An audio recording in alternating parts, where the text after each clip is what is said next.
Hey everyone, this is Karen Waksman, founder of Retail MBA. Today we're going to be talking about drop shipping in regards to retail. So if you have a great product and you're trying to understand drop shipping for retail, this little training will give you some things to think about and how to get started today. With that said, let's get started on today's training. So let's talk about how to handle the logistics of delivering products to retail chains. Retail chains have a lot of products coming to them through different vendors, obviously. They have warehouses. I presume you knew that.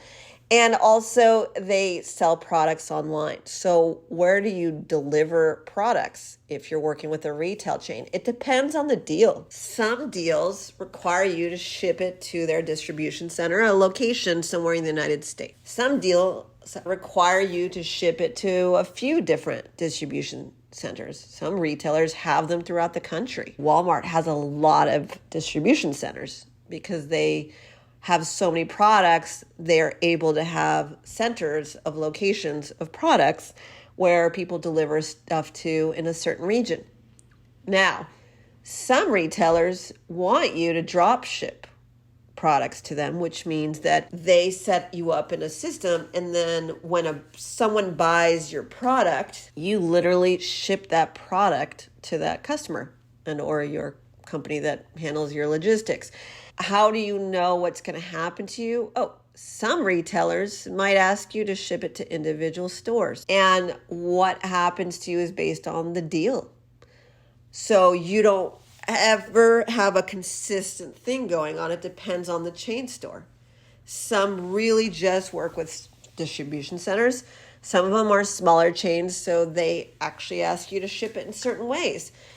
And if you want to sell it online, sometimes it is drop ship, and sometimes it is you shipping it to a location and then sending it out. And what if you work with a distributor? Then they're the ones who are handling the actual delivery. So you're sending it to a location and then they're handling the rest. So unfortunately for all of you, it depends on the deal with the retail chain. And a lot of times that requires you working a deal and then them sending you the information, and then you know what to do from there. A lot of times they'll say, are you willing to do dropship, or are you willing to do this? And so then you have to work through what they're requesting. Basically, you don't always have a lot of choice. So our recommendation is to figure out all the different ways and how much money it's going to cost you, and then make sure that you have enough wiggle room in your pricing that doesn't hurt you. Some retailers will pay for the shipping and delivery and all that stuff, meaning like they'll help you with the cost of the shipping of the goods. Some won't, based on the contract and the deal. Some of you will do a deal where they're shipping the product from China or whatever to their warehouse from a deal with you, meaning like your manufacturer takes it to a place and then they grab it from overseas. There's so many ways to set this up with a retailer. Honestly, our recommendation is to be prepared for all of those different scenarios by just making sure that you can handle it if the buyer randomly says, I need you to ship it to individual stores and it needs to be somewhere in the United States. And if that nightmare happens, then you just need to make sure that you know your pricing if that's the case. Does that make sense?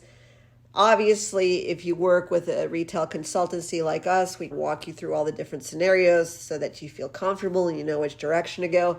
But if I can give you advice on this, it really comes down to know your pricing in case the deal does not include them helping you on some of the shipping and deliverability. I have people tell me that they've never paid for shipping once with a retailer, and I had other people who've never once experienced them paying for anything. And the reason I say that is when you talk to these companies who are helping people like you, they'll have a lot of differing opinions, but it's honestly because you have different product categories, and different product categories are dealing with different things, and different retailers are dealing with different things. And so you just need to not get freaked out. Understand that generally you're probably going to ship it to a location somewhere in the United States, and then from there it will be dispersed most of the time, unless you're doing an online deal. And with that said, there are different ways that they handle that. So this is Karen Wax of Retail MBA. If you want to learn how to approach, pitch, and sell to retailers, how to deal with the deliverability of products, all the things, in a more elaborate format, please take a look at what we do at retailmba.com. Thanks so much.